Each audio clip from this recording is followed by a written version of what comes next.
صلو علیہ وآلہ۔ رسول اللہ صلی اللہ علیہ وسلم نے چند لوگوں کو کچھ عطیہ دیا اور ساتھ وہاں موجود تھے۔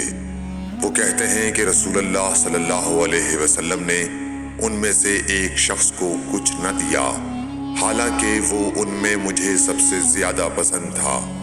میں نے کہا حضور، آپ نے فلاں کو کچھ نہ دیا، میں اسے مومن گمان کرتا ہوں۔ آپ نے فرمایا مومن یا مسلمان؟ میں تھوڑی دیر چپ رہ کر پھر پہلی بات دہرانے لگا۔ حضور صلی اللہ علیہ وسلم نے بھی دوبارہ وہی جواب دیا۔ پھر آپ نے فرمایا کہ اے سعد، باوجود یہ کہ ایک شخص مجھے زیادہ عزیز ہے، پھر بھی میں اسے نظر انداز کر کے کسی اور دوسرے کو اس خوف کی وجہ سے یہ مال دیتا ہوں کہ وہ اپنی کمزوری کی وجہ سے اسلام سے پھر جائے اور اللہ اسے آگ میں اوندھا ڈال دے۔